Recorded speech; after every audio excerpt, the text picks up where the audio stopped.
So as you know, I have been trying to get my raspberries in the ground, but the weather has not cooperated. And we do have company here this week, but they're going to be maybe about another hour before they head back over again for today. They've been here every day all week. So today I'm going to try to get the raspberries in the ground, but I need some trellises for the raspberries. So I'm just going to use scrap wood, some leftover nails and things, screws, and I'm going to try to make some trellises for the raspberries. And then if they go well, then I'll make a couple for Philip's mom so that I can head over there probably tomorrow sometime and put mums in the ground and have a couple trellises for her as well. So hopefully this works out.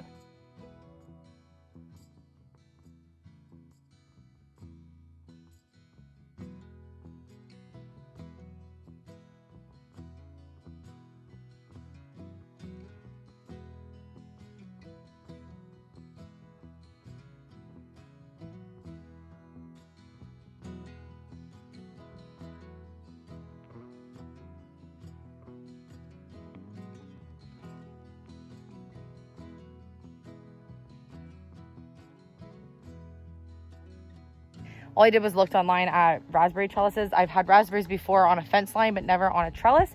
So this is kind of neat. And then I'm gonna paint them, I think, at the end before I put all my strings on and my things that will help my raspberries actually trellis. We just did a trench. We've got 2 of the trellises in and painted. We're just about to get the 3rd one in. And then Phil's gonna kind of get this in the ground a little more sturdy. We're gonna paint it. And then we get to get our raspberries finally in the ground. I picked up some manure and stuff so that we can kind of give a little bit of extra fertilizer here to our raspberries. You can see my raspberries in my bucket are already starting to leave, and so I need to get these in the ground basically as soon as possible. And then I have the first trellises in, and we're just getting this 3rd one banged in a little further and painted. Just gonna put, just 2 on each should be perfect. It's just to give it a little extra.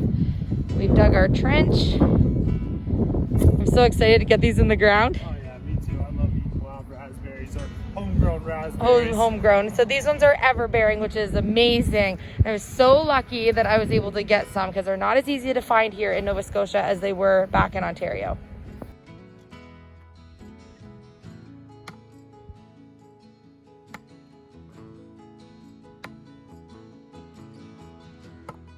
I love these raspberry trellises that Elysia made. She made them out of rough lumber.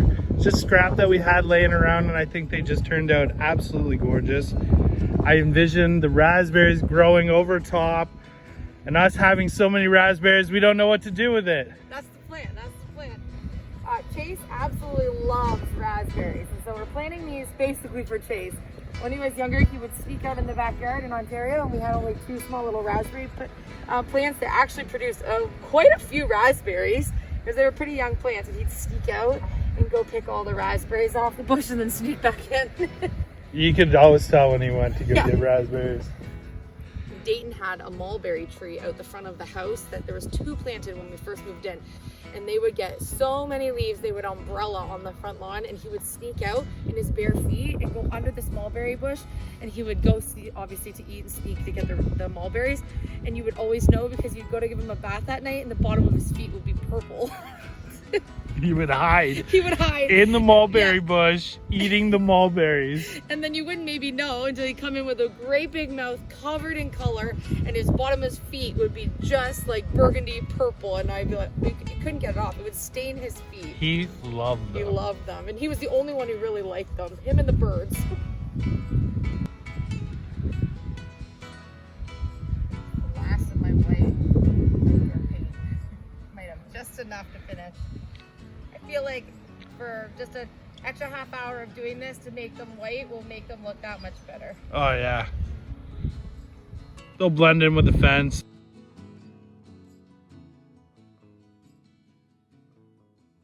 I decided for this spot for the raspberries because it gets full sun, and I figured it would be out of the way, and since we don't always know exactly where the next things in our garden or on our homestead are going to be for, like, our garden plot, we're just mapping that all out right now.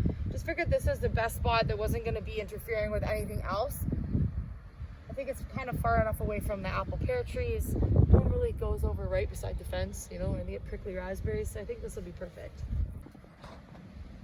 The other thing I was thinking is who knows, down the road we might end up having to put a net, like drape a net or something over this so the birds just don't eat them all, because we have so many ravens and crows here and all different types of birds. But I'm thinking, well, if I absolutely had to put one of those green nets over top next year, then I have the option to do that over here where it's not like, you know, in a pathway somewhere. Right. I'm guessing we're gonna have to do that. Yeah, but done right, I don't think it'll look bad because it serves a purpose, you know. I'd rather it look like there's a net over some bushes protecting the berries, and like instead of not getting a harvest of any berries and just watching the birds enjoy my berries. And we feed the birds when we're allowed to. We feed the birds. They don't need to eat our berries. They don't need to eat our berries. Our goal this year is to get some things in the ground that will be ever bearing. Come back year after year, different seasons, so that we can start, like I said, about our garden growing, producing as much of our own food on our property as we can. There's a very limited number of fruits we can grow and have a long enough season for and enough warmth here in Nova Scotia. So, but definitely berries do okay down here. So I think we should have a pretty successful raspberry harvest. I'm not sure what we're gonna get this year. I've never really planted, you know, cuttings or canes from someone before. So we'll have to see what we get this year, but next year we should definitely have them established enough where we get quite a few berries.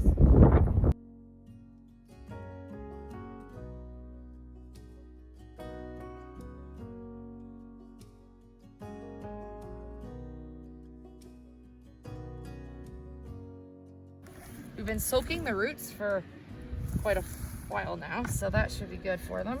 Oh, dang, even gloves. Through the gloves? Yeah. So you can see our roots are wet. So if you're gonna do this from canes, it's good to soak your roots for at least 2 hours. And I wanna divide up some really nice ones for Mom, and then obviously some for us. And I think you're supposed to put them 24 to 30 inches apart. I'm not sure if I'm gonna follow that. I'm gonna space them out, but let's see, like, that's what I'm saying about maybe not spacing them out, because I'm not sure. This one's not starting to get any greenery yet, so maybe I'll just stick it in between some places. So here's, we have 2 sections that don't yet. So. Right, like I'm gonna put those together and then these 2 together. I agree. Right? Yep. So if I go like,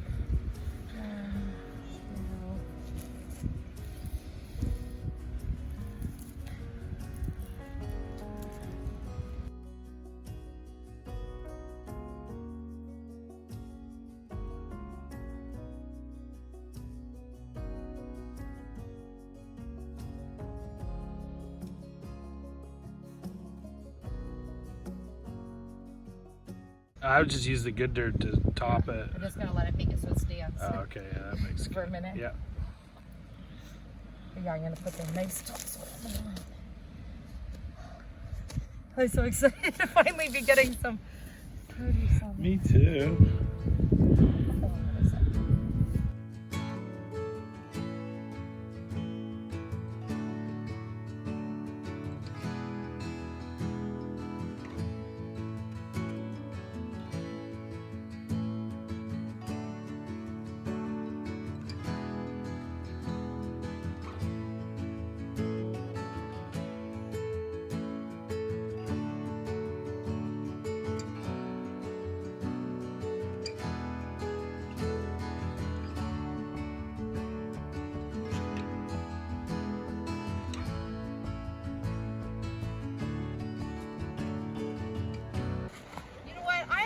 Cow manure. I'm just letting you know that if you just say yes to cows, next year I can save money on cow manure in a bag. This is Elysia's farm girl logic. I have raspberries, I need manure, let's get cows.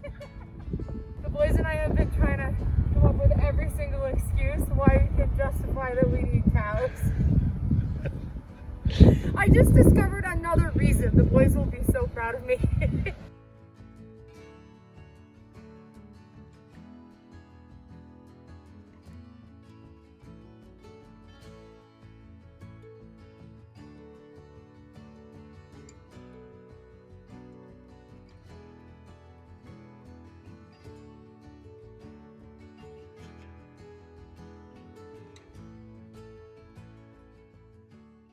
So I am now covered in paint, soil, cow manure, and raspberry thistles, but it was totally worth it because we now have our raspberry canes planted, and now we can say, bring on the fresh raspberries. And in the greenhouse the other day, I showed you that all of my peppers and tomatoes were starting to show, and I wasn't sure if the rest of them were going to start sprouting or not, because I thought maybe I had lost them because I started them pretty early inside here. And look, I have so many more peeking through the soil. I honestly couldn't be more proud. And the reason I couldn't be more proud is because I've actually never grown something from seed and then was able to transfer it into the garden. And so to be able to grow these from seed and not buy our starters means so much to me and my accomplishments as being a gardener. And I really do think that I'm going to make a pretty good garden this year, all from doing my own starters. So this weekend, my goal by Wednesday is to have the rest of my grow boxes done so that I can start the rest of our seeds. Some things we're going to direct sow in the garden, like our squash, our cucumbers. I have a list I've written in inside on things we're going to direct sow, but there are things we want to start in the greenhouse. And since we really can't put anything outside till the end of June here, or close to the end of June, I have lots of time to get seeds still started. I have about a month, maybe close to 5 weeks before anything would be going outside, so I can start some plants. Look at them. They're so great. I'm so proud of them. I have sun gold, gigantuous, and then I have teddy bear.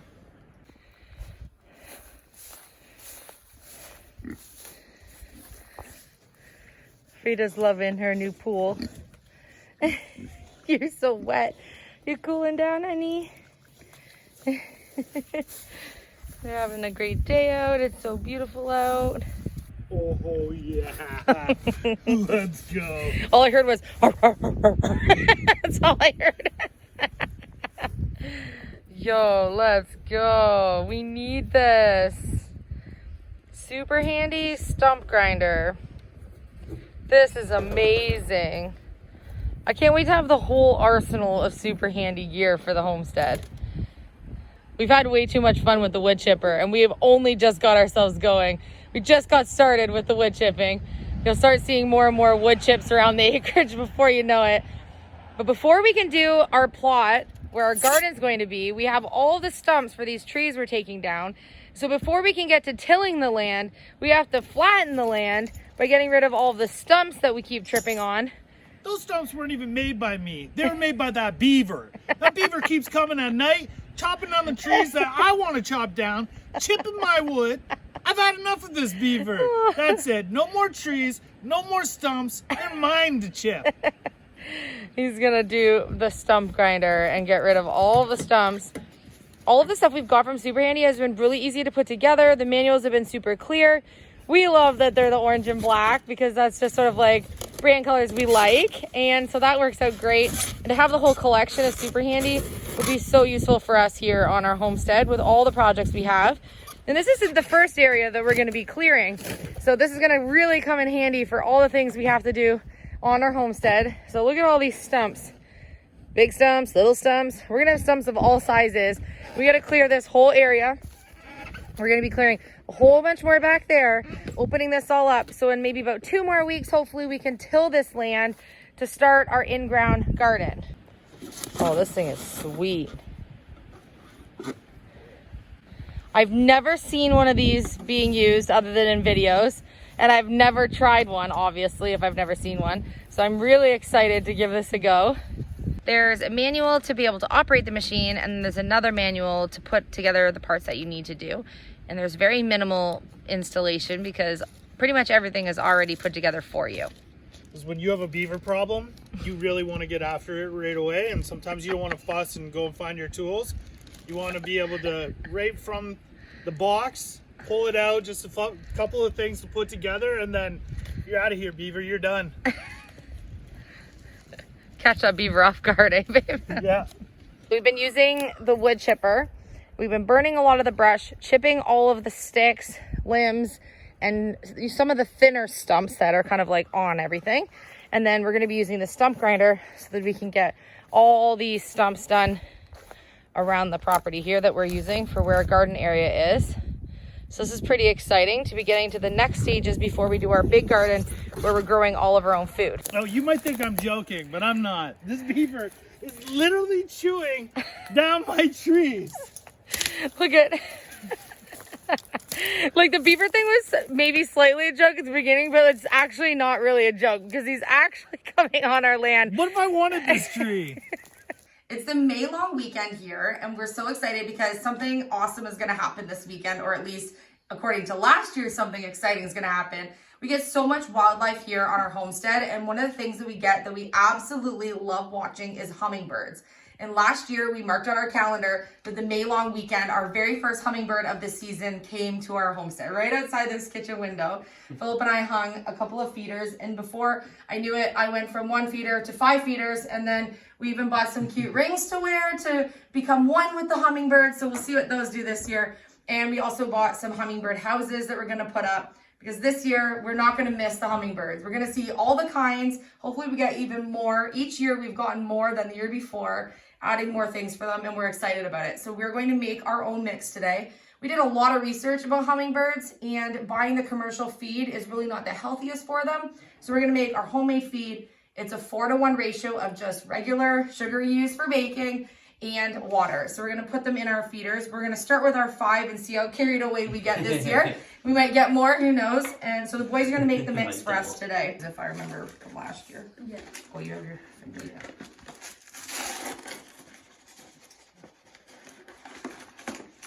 Going The everywhere. table works too, Chase. The table works too. Oh my.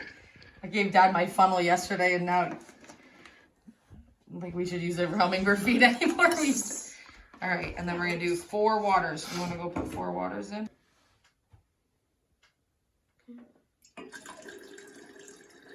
First I had to spilt it everywhere.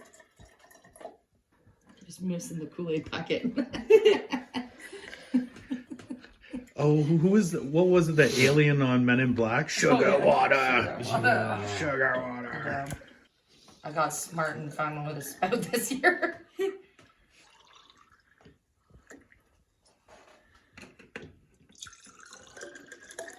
Hold the bottom, yeah, there you go. All right, we got 4. We That's gotta good. make 1 more batch.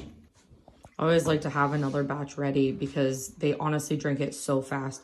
We couldn't keep up with how...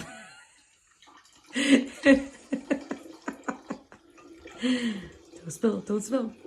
They drank the sugar liquid so fast last year, we couldn't keep up with the amount of times we filled our feeders in a week. So it's going to be really fun to see this year how many we get and how many different ones that we get. Macrame or something. That's cool. Do you want to try? Or are you... Yeah, I'll try. Okay. Here, do it on this one. I didn't tie it tight. Back this on that one. Yeah. Do you want me to hold the end while you Yeah, put it in? yeah, sure.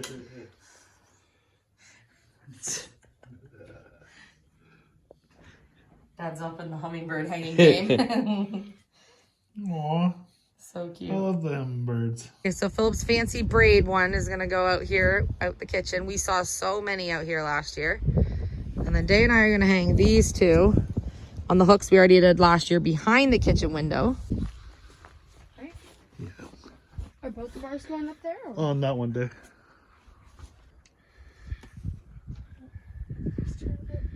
Good. Stiff from last year. There we go. Alright. But this is why I put these ones here, because I can pull them in and fill them from the kitchen window from inside. As my hinges move. I saw that on a video one time. A lady had thousands of hummingbirds coming to her kitchen window, and she had a hinge hook like that, and she was able to fill it right from her sink in the kitchen right there. And so I thought, well, that's brilliant. So I had to do it as well. And I love it because I can see them all from the kitchen window when I'm doing anything in the kitchen, and then I can fill them easily. No, that she's not using a ladder. What do you mean? What ladder? We're always using a ladder to get up to high places. Remember when you jumped off of that and got sucked into the snow? Yeah, I didn't like that actually. I did. All right, Oh, here you go. we're gonna find out if it's strong enough to hold it.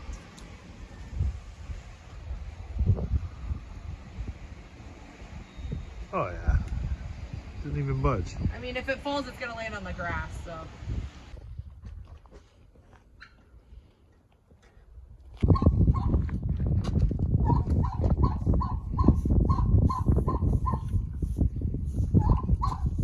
Yeah, that's perfect. We can see it from the house and they can see it too. London, you're gonna see the hummingbirds. I Or you're just gonna lick the sugar that's gonna drip. One or the other.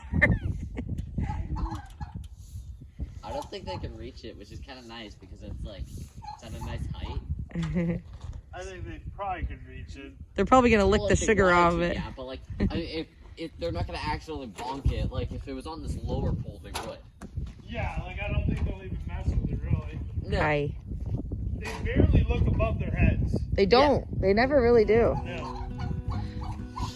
That wasn't as eventful as she thought it was gonna be.